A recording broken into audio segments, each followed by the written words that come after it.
Simultaneous election बहुत ज़्यादा news में, आइए इसके बारे में बात करते हैं। तो एक कमेटी रिसेंटली फॉर्म की गई है under the leadership of former president Ramnath Kovind. तो ये देखेगी कमेटी की क्या इस साइमल्टेनियस इलेक्शंस करा सकते हैं। जैसे कि मतलब साइमल्टेनियस इलेक्शन का मतलब हो जाएगा कि स्टेट असेंबलीज का जो इलेक्शंस है और जो लोकसभा का इलेक्शन है वो साइमल्टेनियसली मतलब ऑलमोस्ट एक ही टाइम पे कराया जाए। तो साइमल्टेनियस इलेक्शंस। अब डेमोक्रेसी, क्योंकि इंडिया में डेमोक्रेटिक आइडिया बहुत ज़्यादा इंपॉर्टेंट है because India has always been known for its democratic credentials. तो उसमें डेमोक्रेसी का मेजर फीचर ही ये होता है कि इलेक्शंस जो है वो एक इम्पॉर्टेंट एलिमेंट बन जाता है। तो इलेक्शन से रिलेटेड अगर न्यूज़ है तो डेमोक्रेसी और लार्जर जो डिस्कोर्स होता है यानी कि ह्यूमन राइट्स का डिस्कोर्स, क्योंकि इलेक्शंस या choose our representative, it is something that is very much central to the idea of human rights. तो वहाँ से कनेक्ट होता हुआ ये बन जाता है टॉपिक। तो इसीलिए ये टॉपिक बहुत ज़्यादा इंपॉर्टेंट है, हमें अच्छे से ये समझना होगा। यहाँ पे हम बात करेंगे वन नेशन वन इलेक्शन की। जो तो ये आइडिया है वन नेशन वन इलेक्शन का, ये इसका मतलब है कि साइमल्टेनियस इलेक्शंस होंगे, मतलब एक ही दिन में दोनों आइडियाज़ होंगे, मतलब कि लोकसभा का भी इलेक्शन और स्टेट असेंबलीज का भी इलेक्शन हो रहा होगा। ये जो प्रैक्टिस है ये बहुत ज़्यादा मतलब कि प्रेवलेंट थी अंटिल 1967। 1967 से पहले मतलब ये ईयर वो है जहाँ मतलब हमको दिखता है कि कांग्रेस सिस्टम, इससे पहले क्या एग्जिस्ट करता था, कांग्रेस सिस्टम। क्योंकि मेजर मतलब सेंटर पे भी अगर देखा जाए और स्टेट्स पे भी देखा जाए तो कांग्रेस पार्टी से ही मेजरली रूल कर रही होती थी। तो इसलिए 1967 तक ये जो सिस्टम था साइमल्टेनियस इलेक्शन का, ये काफ़ी पॉपुलर था और काफ़ी प्रेवलेंस पे था। बट इसके बाद इसको डिसकंटिन्यू कर दिया गया क्योंकि कुछ स्टेट असेंबलीज जो थी वो डिसॉल्व कर दी गई थी इन 1968 एंड 1969। एंड इसके बाद डिसोल्यूशन हो गया था लोकसभा का 1970 का। तो सिस्टम बिगड़ गया था और फिर अलग अलग इलेक्शंस होने शुरू हो गए थे और आज तक वो कंटिन्यू है। पर अब बात कर ली जा रही है कि फिर से हमको साइमल्टेनियस इलेक्शन के बारे में की तरफ शिफ्ट हो जाना चाहिए। तो कुछ आर्ग्यूमेंट्स फेवर में भी है और वहीं पे कुछ आर्ग्यूमेंट्स अगेंस्ट में भी है। तो सबसे पहले जो आर्ग्यूमेंट फेवर में है वो ये है कि यहाँ पे जो कॉस्ट का एलिमेंट होता है, तो कॉस्ट यहाँ पे क्योंकि एक्सपेंडिचर में बहुत ज़्यादा कॉस्ट आता है, इंडिविजुअल कैंडिडेट्स को मैनेज करना और भी डिफरेंट स्टेक होल्डर्स होते हैं, प्लस पॉलिटिकल पार्टीज का एक्सपेंसेस, तो ये सब मिलके एक्सचेकर पे बहुत ज़्यादा इफेक्ट आता है। तो वहाँ पे ये प्रॉब्लम हो जाता है।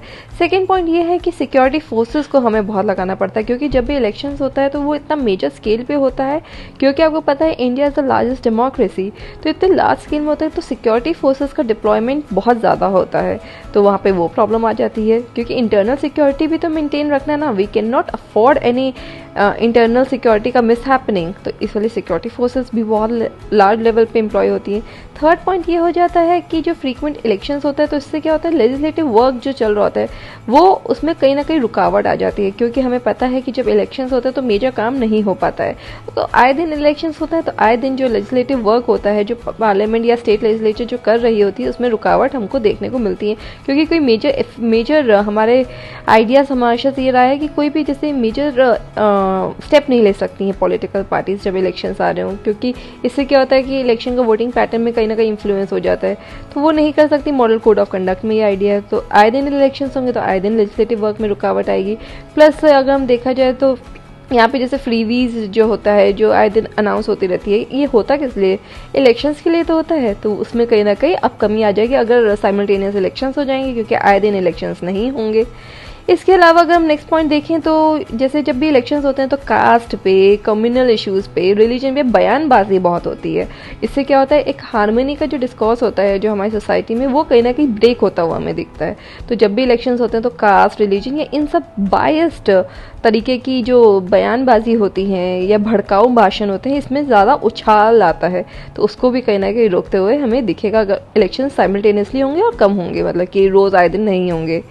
इसके अलावा हिडन कॉस्ट होती है, जैसे सोशियो इकोनॉमिक कॉस्ट, जैसे टीचर्स बहुत ज़्यादा डिप्लॉय होती है तो टीचर्स का कॉस्ट हो जाता है, स्कूल में पढ़ाई रुकती है, डिस्टर्बेंस होता है, तो वो सब हो जाता है। तो वहाँ पे वो प्रॉब्लम है।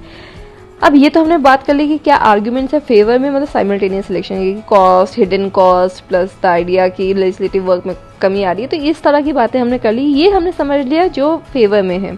अब क्या आर्ग्यूमेंट्स है जो अगेंस्ट में कि भैया साइमल्टेनियस इलेक्शंस नहीं होना चाहिए, तो यहाँ पे हम लोग बात करेंगे कि किस तरह से कॉन्स्टिट्यूशन में बहुत सारे चेंजेस करने पड़ेंगे, तो इसीलिए डिफिकल्ट है ये इम्प्लीमेंट करना, क्योंकि यहाँ पे बहुत सारे चीज़ें जो इलेक्शन का डेमोक्रेसी है plus the idea of state and second point हम फेडरलिज्म की बात करेंगे, तो फेडरलिज्म का जो पूरा डायनेमिक्स है इसकी वजह से बहुत सारे चेंजेस करने पड़ेंगे। और फेडरल, क्योंकि इंडिया जो एज अ पॉलिटी अगर हम देखें तो we are a federal country with a unitary bias, but idea यहाँ पे फेडरलिज्म का है, हमारे स्टेट्स के पास भी पावर है, उनके पास भी डेमोक्रेटिक राइट्स है, तो कहीं ना कहीं उस पर कॉम्प्रोमाइज़ होता हुआ मिलेगा, क्योंकि इलेक्शंस जब हो रहे हैं उनका अलग पैटर्न है तो वो उस हिसाब से ही चलना चाहेंगे, तो वहाँ पे वो बात हो जाएगी। सेकेंड पॉइंट अगर हम बात करें तो यहाँ पे जैसे फिक्स टर्म्स हैं, ऐसा है नहीं इंडिया में कि फिक्स टर्म्स एग्जिस्ट करता हो कि भैया कि सारा कि जैसे 5 साल में इलेक्शंस होने, वो तो है आइडिया, पर ये नहीं है कि अब किसी में 7 साल में हो रहा है, मतलब कि कभी कुछ हो गया, जैसे कि 5 साल में लोकसभा के इलेक्शन है, वहीं पे दूसरे का जो 5 साल है वो यहाँ लोकसभा के चौथे साल से शुरू हो रहा है, तो कैसे उसको आप करेंगे? कहीं ना कहीं आपको सैक्रिफाइस क्या करना पड़ेगा, डेमोक्रेटिक राइट पीपल का। हम लोगों ने तो भैया इलेक्शन करा स्टेट का और सोचा कि 5 साल में अचानक से डिसॉल्व हो रहा है अचानक से, तो मेरा कहीं ना कहीं राइट्स जो है वो सैक्रिफाइस हो रहा है, तो यहाँ पे ये बात हो जाएगी। तो सिंक्रनाइज करना एफर्ट्स को, ये बहुत ज़्यादा डिफिकल्ट प्रोसेस है। इसके अलावा अगर देखा जाए तो स्टेट इश्यूज और नेशनल इश्यूज जो होते हैं वो अलग होते हैं, तो नेशनल पार्टीज के लिए जब वोट हो रहा था तो उसका इश्यूज अलग हो रहे होते हैं, पर वहीं पे साइमल्टेनियस होगा तो कन्फ्यूजन एग्जिस्ट करेगा, क्योंकि अगर आप देखें तो इंडिया का जो मास है दे आर नॉट कि दैट मच इन्फॉर्म्ड कि हम लोग ये समझ सके हर आदमी कि हाँ ये नेशनल पार्टी, कहीं ना कहीं कन्फ्यूजन क्रिएट होने का पॉसिबिलिटी है। इसके अलावा अगर हम बात करें तो ये जो आइडिया है कि इलेक्टोरल आउटकम क्या आएगा, तो वही है नेशनल पार्टी हो सकता है जीत जाए हर जगह, तो यहाँ पे जैसे लोग सोचेंगे बीजेपी को वोट करो, या दोनों जगह बीजेपी दबा दिए या फिर दोनों जगह कांग्रेस दबा दिए, इस तरह से भी प्रॉब्लम्स हो सकती हैं। लॉजिस्टिक चैलेंजेस, अब इतना सारा ईवीएम्स, क्योंकि साइमल्टेनियस इलेक्शंस हो गए तो ईवीएम्स का नंबर बढ़ाना होगा, तो वहाँ पे वो लॉजिस्टिक चैलेंजेस हो जाएंगे, फाइनेंशियल क्राइसिस होंगे थोड़े से, तो ये सब प्रॉब्लम्स हमको देखने को मिलता है। एंड इसके अलावा रीजनल पार्टीज़ को तो कंपैरेटिव डिसएडवांटेज रहेगा ही नेशनल पार्टीज़ को, क्योंकि नेशनल पार्टीज़ का जो नाम है वो ज़बान पे मतलब सबके होता है, वहीं पे रीजनल पार्टीज़ को कहीं ना कहीं हो सकता है कॉम्प्रोमाइज़ करना पड़े।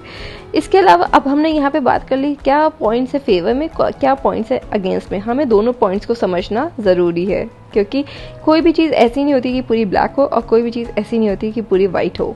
तो यहाँ पे हम लोग बात करेंगे कि एक अप्रोच हम लोग ला सकते हैं कि किस तरह से कंडक्ट किया जाए इलेक्शंस को, अगर हमें साइमल्टेनियस की तरफ भी शिफ्ट होना है तो किस तरह से। तो यहाँ पे हम कह सकते हैं कि इलेक्शंस को 2 फेजेस में करा जाए, तो 2 फेज। अब ये पार्लियामेंट्री स्टैंडिंग कमेटी जो बनी थी उन्होंने कहा था कि 2 फेजेस में कर सकते हैं। एक फेज 1 होगा जिसमें हम लोग कोइंसाइड कर सकते हैं लोकसभा के आसपास जो भी इलेक्शन होंगे उनको लोकसभा से मर्ज कर दें। दूसरा फेज 2 होगा जो कि अप्रॉक्सीमेटली मिडवे होगा, मतलब कि जब लोकसभा का 2.5 साल हो जाएगा तो उसमें उसके आसपास जो भी होंगे उनको क्लब करके स्टेट्स को उस वक्त कर दें, तो 2 फेजेस में तो मोर और लेस सेम हो जाएगा। ऐसा ये एक सजेशन था पार्लियामेंट्री स्टैंडिंग कमेटी का। सेकेंड पॉइंट अगर बात करा जाए तो इलेक्शन कमीशन ने रिकमेंड किया कुछ मेजर्स को कि हम लोग ताकि प्री मैच्योर डिसोल्यूशन ना हो, जैसे कि अब इलेक्शन उनका नहीं हो रहा, हमें साइमल्टेनियस कराना है तो हम दूसरी स्टेट्स का भैया आज खत्म करो इलेक्शन, आज ही होगा तुम्हारा टर्म खत्म, ऐसा ना हो, इसका भी इलेक्शन कमीशन ने कुछ समाधान दिया था, जैसे कि moving confidence and no confidence motion together and conducting fresh election for the reminder of the term. तो यहाँ पे हम देख लेंगे भैया है भी कि नहीं, तो confidence and no confidence motions pass कर लो, देख लो ये है कि नहीं है, और फिर रिमाइंडर टर्म के लिए इलेक्शंस करा दो। ऐसी बात इलेक्शन कमीशन ने ये रिकमेंड मतलब कि अपना सजेस्ट किया था। इसके अलावा लॉ कमीशन ने भी कुछ रिकमेंडेशंस दी हैं। इन्होंने कहा है पहला तो भैया डिफाइन कर लो साइमल्टेनियस इलेक्शंस क्या होते हैं अंडर आरपीए एक्ट ऑफ 1951। तो यहाँ पे हमें क्लियरली बताना होगा कि क्या है साइमल्टेनियस इलेक्शन का मतलब, और अमेंड करें प्रोविजंस को ताकि इंश्योर किया जा सके कि लोकसभा और असेंबली की जो कॉन्स्टिट्यूएंसीज हैं वो एक तरह से मिड टर्म पे फॉर्म हो जाए only for the remaining term, ताकि फिर से हम लोग थोड़ा सा सिंक्रोनी ला सकें। दूसरा इन्होंने बात किया था कि जो एंटी डिफेक्शन लॉ है इसको हम अमेंड कर सकते हैं ताकि कोई स्टेलमेट्स ना हो, और जो स्टैट्यूटरी लिमिट है फॉर जनरल इलेक्शन नोटिफिकेशन उसको हम एक्सटेंड कर दें, और इसने वही नो कॉन्फिडेंस मोशन कर दो ताकि कोई ऑल्टरनेटिव गवर्नमेंट हो तो वो भी हम लोग बात कर सकें। तो यानी कि देखिए इतना कॉम्प्लिकेट करके समझने की ज़रूरत नहीं है, सिंपल सा बात करिए कि यहाँ पे 2 फेजेस में कर सकते हैं, क्लब कर लो, डिफाइन अच्छे से कर लो, मोर और लेस ये कमिटीज़ यही सब बात कर रही हैं। इसके अलावा प्राइम मिनिस्टर या चीफ मिनिस्टर जो होते हैं, they could be elected to lead the Lok Sabha और assembly by the entire house, similarly to electing the speaker of the Lok Sabha, providing greater stability to the government. However ये जो पॉइंट है इसको हम लोग इतना नहीं मतलब कि वो दे सकते, मतलब I would not include this point, क्योंकि इस तरह से करना कि हाँ प्राइम मिनिस्टर या फिर चीफ मिनिस्टर को हम लोग लीडर बना दें और कि लीड करो भैया लोकसभा और असेंबली को, तो ये मेरे ख्याल से मेरी अंडरस्टैंडिंग के लिए ये वाला रिकमेंडेशन मेरे को सही नहीं लगता है। एंड कंक्लूड हम ऐसे कर सकते हैं कि ये कॉम्प्लेक्स प्रोसेस है जहाँ पे सारे स्टेक होल्डर्स, यानी एक तरह से सिटीजन ही एक इम्पॉर्टेंट स्टेक होल्डर बन जाता है, प्लस डिफरेंट पॉलिटिकल पार्टीज। तो इसीलिए एक फेस्ड सिंक्रोनाइजेशन करना, जैसा कि पार्लियामेंट्री कमेटी ने सजेस्ट किया है, ये ज़्यादा फीजिबल है, ताकि एक टाइम पे तो इलेक्शंस हो ही, पर वहीं पर डेमोक्रेसी भी जो है वो भी सस्टेन रहे और उस पर भी कोई प्रॉब्लम हमें ना देखने को मिले। डेमोक्रेसी में कोई सैक्रिफाइस नहीं होना चाहिए, that is the basic idea. तो yes, it is a complex process, however हम लोगों को इंश्योर करना होगा कि साइमल्टेनियसली हम कैसे इंश्योर कर सकें the principles of simultaneous elections and the idea of democracy as well. So that is there, and for such videos please like, share and subscribe, क्योंकि यहाँ पे हम लोग सीधा टू द पॉइंट बात कर रहे हैं, कोई बायस्ड एलिमेंट के साथ नहीं कर रहे, इधर उधर की बात हम लोग 1 मिनट भी नहीं करते हैं, हम सीधा टॉपिक को एड्रेस करते हैं। तो इसीलिए please like, share and subscribe Sankat Mochan for general awareness. Thank you.